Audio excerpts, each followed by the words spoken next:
I'm 28 years old, and until 6 months ago, I was a financial analyst at a mid-sized tech company called NexGen Solutions. I had a great job, made decent money, and thought I was building a solid career. Then I discovered that my boss, the chief financial officer, was embezzling millions of dollars from the company. And when I tried to do the right thing and report it, they tried to destroy my life. This is the story of how I became a whistleblower, lost everything, and then got the most satisfying revenge imaginable. I graduated from university 5 years ago with a degree in finance and accounting. Like most fresh graduates, I struggled to find a decent job. I sent out hundreds of applications, went to dozens of interviews, and got rejection after rejection. Finally, I landed an entry-level position at NexGen Solutions, a software company that provided cloud-based solutions for mid-sized businesses. The pay wasn't amazing, but it was a start. My direct supervisor, Marcus Chen, was the CFO. He was in his mid-40s, always impeccably dressed, drove a Tesla, lived in a massive house in the suburbs, and had the kind of confidence that made you believe he knew exactly what he was doing. Everyone respected him. The CEO trusted him completely. The board of directors praised him at every meeting. He was, by all accounts, a financial genius who had taken the company from struggling startup to profitable enterprise in just 3 years. I, on the other hand, was just the junior analyst who did the grunt work, reconciling accounts, generating reports, double-checking numbers, preparing presentations. It was tedious, but I was good at it. And Marcus noticed. After about a year, he started giving me more responsibility. Access to more sensitive financial data, involvement in quarterly reports, direct communication with department heads about budget allocations. I was thrilled. I thought I was being groomed for a promotion. I worked my ass off, stayed late, came in early, did everything Marcus asked without question. I wanted to prove myself. I wanted to climb the ladder. I was naive. So fucking naive. It started with something small, something so minor that I almost dismissed it. I was reconciling our quarterly expenses against our vendor payments, and I noticed a discrepancy. Nothing huge, just about $15,000 that didn't quite match up. There was a payment to a vendor called Apex Consulting Services that I'd never heard of. I checked our vendor database. No contract, no invoice trail, no project associated with the payment. I brought it to Marcus's attention. I walked into his office with my laptop, pulled up the spreadsheet, and said, "Hey Marcus, I found a small discrepancy. There's a $15,000 payment to a company called Apex Consulting, but I can't find any supporting documentation." Marcus barely looked up from his phone. "Oh, that's an external consulting firm we hired for the cloud migration project last quarter. It was a rush job. I probably forgot to upload the invoice. I'll send it to you later." "Okay," I said. "No problem." But the invoice never came. A week went by. Then 2 weeks. I sent a follow-up email. Marcus replied with, "Oh man, I've been swamped. Let me dig through my files and get back to you." He never did. And that's when I started paying closer attention. Over the next month, I started noticing more payments to Apex Consulting Services. 20,000 here, 30,000 there. Always just under the threshold that would require board approval. Always categorized under vague budget lines like consulting fees or professional services. I did some digging. I Googled the company. No website, no LinkedIn page, no business registration that I could find in the state database. I searched our internal email system. No correspondence with anyone from Apex Consulting. No contracts. No proposals. No meeting notes. It was like this company didn't exist. Except we'd paid them over $200,000 in the past 6 months. I sat at my desk, staring at my screen, feeling my stomach twist into knots. This wasn't right. This couldn't be right. But what was I supposed to do? Accuse the CFO of the company, my boss, of fraud? Based on what? Some missing invoices? I was terrified. I was 24 years old. This was my first real job. If I was wrong, I'd be fired, blacklisted. My career would be over before it even started. So I did what any scared, conflict-avoidant person would do. I ignored it. I told myself there had to be a reasonable explanation, that Marcus was just disorganized, that I was overthinking it. But the payments kept coming, and they were getting bigger. 50,000, 75,000, 100,000, all to Apex Consulting Services, all with no supporting documentation. I couldn't ignore it anymore. I started documenting everything. I created a separate folder on my personal laptop, not the company network, and I started copying files, payment records, bank statements, budget reports, email threads where I'd asked Marcus for invoices and he deflected or ignored me. I knew this was risky. Company policy strictly forbade removing confidential financial data from the office, but I needed proof. Because if I was going to accuse the CFO of embezzling money, I needed to be absolutely certain. Over the next 2 months, I dug deeper. I cross-referenced payment dates with Marcus's calendar. Almost every time a large payment went out to Apex Consulting, Marcus had taken a day off or was out of the office. I checked the bank account where the payments were being sent. It was a business account registered to Apex Consulting Services, but when I did a deeper search, I found the company was registered to an address that didn't exist. A fake address. And then I found the smoking gun. Our company used a digital signature system for approving payments over $25,000. The system required 2 signatures, the CFO and one other executive, usually the COO or the CEO. For the Apex Consulting payments, the second signature was always the CEO, Richard Dalton. But when I pulled the logs, I noticed something strange. The CEO's signatures were always done late at night, often after midnight. That was weird. Richard was a family man. He left the office at 5 p.m. every day without fail to have dinner with his kids. I checked the IP addresses of where the signatures were made. Marcus's signature was always done from his office computer, but the CEO's signature also from Marcus's office computer. Same IP address, same device. Marcus was forging the CEO's digital signature. He was creating fake invoices, approving them himself with a forged signature, and sending company money to a shell company that he controlled. This wasn't a simple accounting error. This was systematic, deliberate fraud. And he'd stolen at least $2.3 million over the past 18 months. I felt sick, physically sick. I went home that night and barely slept. I kept thinking about what I should do.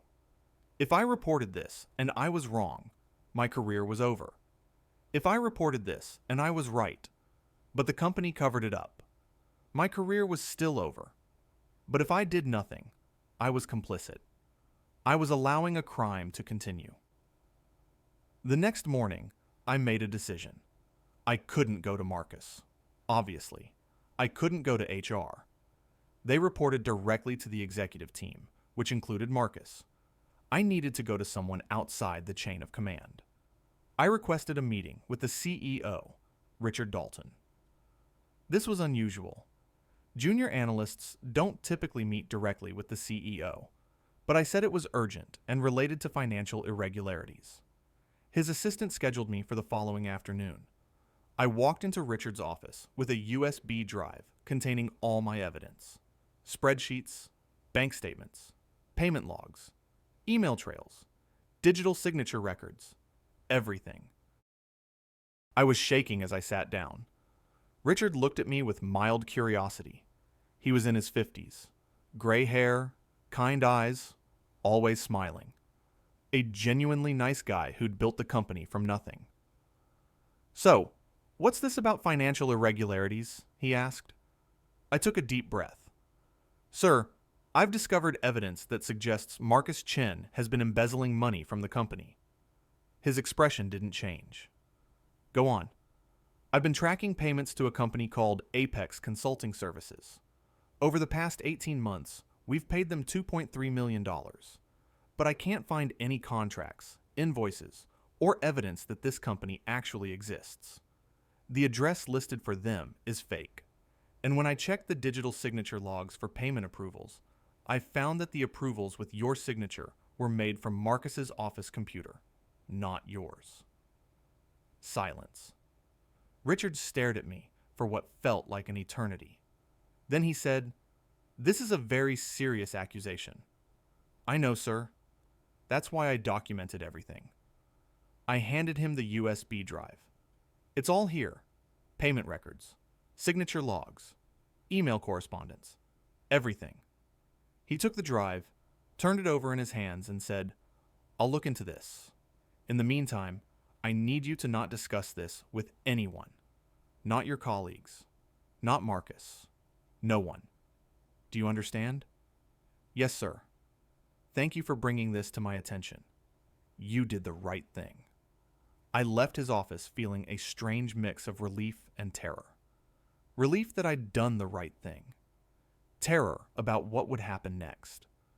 I went home that evening thinking that justice would be served. That Richard would investigate, find the evidence undeniable, and Marcus would be arrested. I was so fucking naive. The next morning, I arrived at the office to find Marcus waiting at my desk. His expression was cold, hard, completely different from his usual friendly demeanor. "We need to talk," he said, "in my office. Now." My heart sank. I followed him into his office. He closed the door behind me and didn't sit down. Instead, he stood in front of me, arms crossed, and said, "I heard you had a meeting with Richard yesterday." I didn't respond. "You made some very serious accusations against me. False accusations." "They're not false," I said quietly. Marcus laughed. Actually laughed. "You have no idea what you've done. Richard and I have been friends for 15 years. We built this company together. You really think he's going to believe some junior analyst over me?" "You're wrong," I said, trying to sound more confident than I felt. "I have evidence." Marcus stepped closer. His voice dropped to a whisper. "Evidence can be explained. Numbers can be reinterpreted. And young, inexperienced analysts make mistakes all the time. In fact, I've been reviewing your recent work, and I've found quite a few errors." "What are you talking about?" "Financial discrepancies, misallocated funds, unapproved transactions. It's all very concerning. I didn't make any errors." Marcus smiled. "Prove it." And then he left me standing there in his office, feeling like the floor had just dropped out from under me. Over the next week, everything fell apart. Marcus started planting evidence. He altered records to make it look like I had made accounting errors. He sent emails from my account, using my saved passwords, authorizing payments that I'd never approved. He created a narrative that I was incompetent, reckless, and possibly even stealing from the company myself. HR called me in for a meeting. They presented me with the fabricated evidence. They asked me to explain the errors. I tried to tell them that the records had been tampered with, that Marcus was framing me. They didn't believe me. Why would Marcus, the CFO, frame a junior analyst? It made no sense to them. Then came the formal accusations. They claimed I had been embezzling money through unapproved transactions, that I had forged digital signatures, that I had violated company policy by removing confidential data. They suspended me pending investigation. I was escorted out of the building by security like a criminal. Everyone watched, my colleagues, my friends, people I'd worked with for 3 years. They all saw me being marched out with a security guard at my side. I went home in shock. I couldn't process what had just happened. I'd tried to do the right thing. I'd reported a crime. And now I was being accused of that same crime. The retaliation was swift and brutal. Within days, my professional reputation was destroyed. People in the industry started hearing rumors that I'd been fired for embezzlement. My LinkedIn was flooded with messages from former colleagues distancing themselves from me. Recruiters who'd been interested in me suddenly stopped responding. I consulted a lawyer. He told me that I had a case for whistleblower retaliation and wrongful termination. But it would be expensive, long, difficult, and there was no guarantee I'd win. I didn't have money for a lengthy legal battle. I'd just lost my job. I was living off savings. I felt completely helpless. And then, 2 weeks after my suspension, the company filed a lawsuit against me. They were suing me for $500,000 for alleged embezzlement and breach of contract. It was absurd. I didn't have $500,000. I didn't have $50,000. But the lawsuit served its purpose. It terrified me into silence. If I fought back, they'd destroy me in court. If I tried to go public, they'd sue me for defamation. I was trapped. For 3 months, I lived in a nightmare. I couldn't find work. I couldn't afford a lawyer. My savings were running out. I was having panic attacks. I stopped seeing friends. I barely left my apartment. I felt like my life was over. And then I got a phone call that changed everything. It was from someone who introduced himself as Agent David Monroe from the FBI's Financial Crimes Division. Mr. Taylor, we've been investigating NexGen Solutions for the past 4 months based on a tip we received. We'd like to speak with you. My heart nearly exploded out of my chest. You're investigating NexGen? Yes, sir. And based on what we've found, we believe you were wrongfully terminated for attempting to report financial fraud. We'd like your cooperation. Turns out I wasn't the only one who'd noticed the irregularities. One of the company's external auditors had flagged suspicious transactions during a routine audit and reported them to federal authorities. The FBI had been quietly building a case against Marcus for months, and they had evidence. Real evidence. Bank records showing that Apex Consulting Services was a shell company owned by Marcus. Offshore accounts where he'd been funneling money. Tax evasion charges. Wire fraud charges. Securities fraud charges. The whole 9 yards. They asked me to hand over everything I had. All my documentation. All my evidence.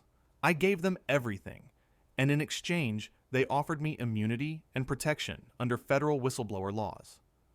Over the next 6 months, the FBI built an airtight case. They raided NexGen's offices. They seized Marcus's computers. They froze his bank accounts. They interviewed dozens of employees. And slowly, the truth came out. Marcus had been embezzling money since the company's early days. Over 5 years, he'd stolen nearly $8 million. He'd used the money to fund his lavish lifestyle. The Tesla, the mansion, the private school tuition for his kids. All of it paid for with stolen money. And when I discovered his scheme, he'd panicked and tried to frame me to protect himself. The company, to their credit, fired Marcus immediately once the FBI presented their evidence. Richard Dalton publicly apologized to me. He admitted that he should have taken my concerns more seriously. He offered me my job back with a promotion and a significant raise. I declined. I told him that I appreciated the apology, but I could never trust that company again. Instead, I took the Whistleblower Reward. Under federal law, whistleblowers who report financial crimes can receive a percentage of the recovered funds. The FBI recovered nearly $6 million of the stolen money. My reward? $450,000. Marcus was arrested and charged with wire fraud, securities fraud, tax evasion, and embezzlement. He pleaded guilty to avoid a longer sentence and was sentenced to 12 years in federal prison. His assets were seized. His house was sold. His Tesla was repossessed. His wife divorced him. His kids won't speak to him. He lost everything. And I got to watch it all happen from a safe distance. But the story doesn't end there. Remember the lawsuit NexGen filed against me for $500,000? Once the FBI's investigation went public, the company quietly dropped the lawsuit. But I didn't let it go. I filed a counter lawsuit for wrongful termination, defamation, and whistleblower retaliation. We settled out of court.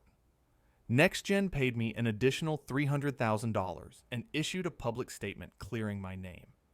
In total, between the whistleblower reward and the settlement, I walked away with $750,000.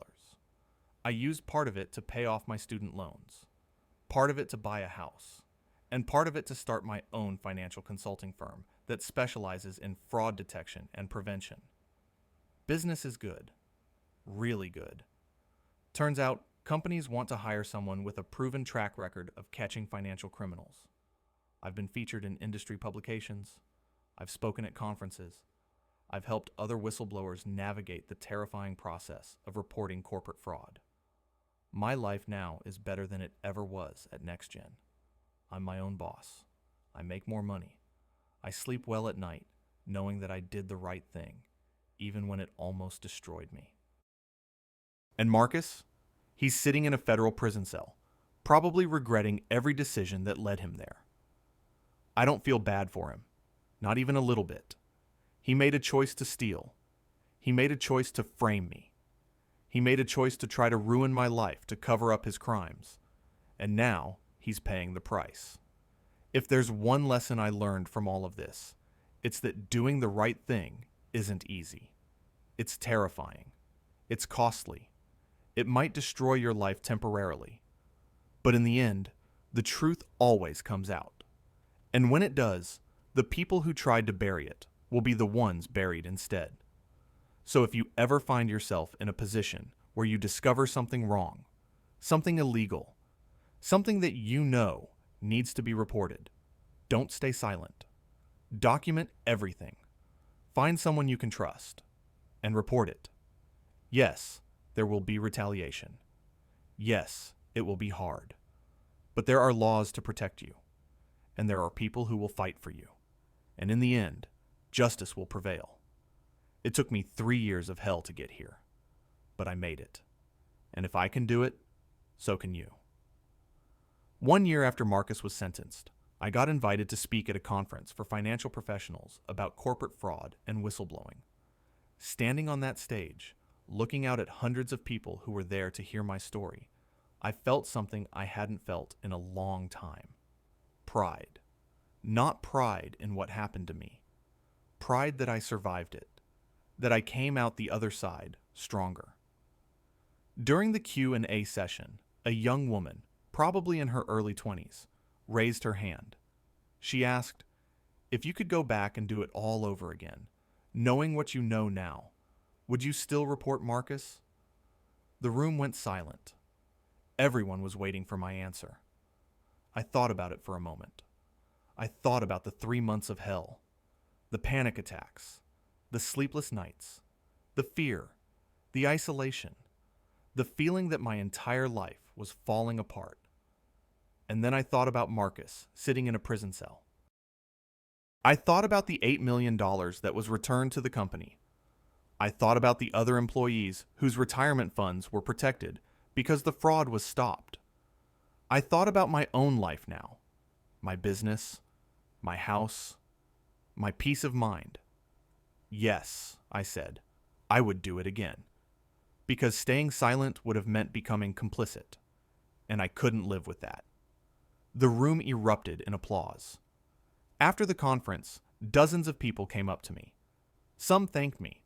Some shared their own stories of witnessing fraud and being too scared to report it. One man, probably in his 50s, gripped my hand tightly and said, 20 years ago, I saw something at my company. Something illegal. And I didn't say anything. I regret it every day. Thank you for having the courage I didn't have. That conversation stuck with me. Because I realized that my story wasn't just about revenge or justice. It was about courage. The courage to stand up when it's easier to sit down. The courage to speak when it's safer to stay silent. The courage to do the right thing, even when the cost is unbearably high. A few months after the conference, I received a LinkedIn message from someone I didn't recognize. The message said, "You don't know me, but I worked at NexGen when you were there. I just wanted to say thank you. Marcus tried to intimidate a lot of people over the years. Some of us suspected something was wrong, but we were too scared to say anything. You were braver than all of us, and because of you, that company is better now. I read that message 3 times, and I cried. Not sad tears, relieved tears, because for so long I'd felt alone, like I was the only one who saw what was happening, like I was crazy for thinking something was wrong. But I wasn't alone. Other people had seen it too. They just didn't have the evidence, or the courage, or the opportunity. I did, and I used it. That's what made the difference. My consulting firm now employs 12 people. We specialize in forensic accounting and fraud detection. We help companies audit their financial systems. We train employees to recognize red flags. We assist whistleblowers who are navigating the terrifying process of reporting corporate crimes. And business is booming. Because fraud is everywhere. Every industry. Every company. Every level. People steal. They lie. They cheat. And they think they'll get away with it. But they won't. Not if people like me have anything to say about it. I've personally helped uncover fraud in 6 different companies over the past 2 years. Millions of dollars recovered. Dozens of criminals prosecuted. Hundreds of employees protected. And every single time, the whistleblower who came forward faced retaliation. Every single time, they were scared. They doubted themselves. They wondered if they were doing the right thing. And every single time, I told them the same thing I'm telling you now. Document everything. Find someone you can trust. Report it to the authorities, not just your company. And never, ever back down. Last month, I received a letter in the mail. It was from Marcus, from prison. I almost threw it away without opening it. But curiosity got the better of me. The letter was handwritten. 4 pages. In it, Marcus apologized. He said he'd had a lot of time to think about what he'd done, that he was ashamed, that he'd destroyed his family, his career, his life. He said he didn't expect forgiveness, but he wanted me to know that he regretted trying to frame me, that he admired my courage, that he hoped I was doing well. I read the letter twice, and then I burned it.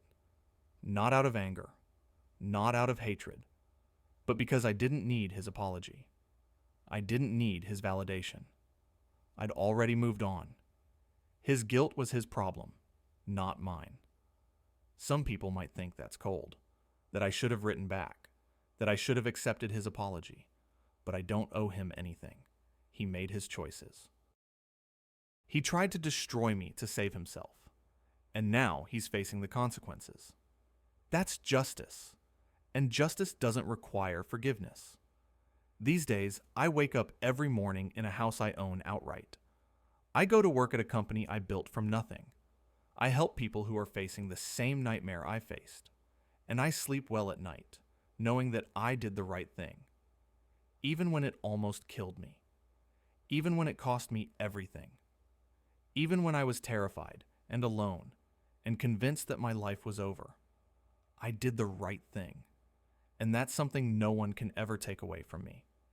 So if you're reading this and you're in a similar situation, if you've discovered something wrong and you're scared to report it, let me tell you something. It's going to be hard. Really hard. There will be retaliation. There will be people who don't believe you. There will be moments when you regret ever saying anything. But there are also laws to protect you, organizations that will support you, and a future on the other side of this nightmare where you'll look back and be proud of yourself for having the courage to stand up. The world needs more whistleblowers, more people who refuse to look the other way, more people who choose integrity over comfort, more people who understand that silence is complicity. Be one of those people. Document everything. Report it to the proper authorities. Protect yourself legally. And never back down. Because in the end, The truth always wins. It might take time. It might take years. But it will win. And when it does, you'll be standing on the right side of history.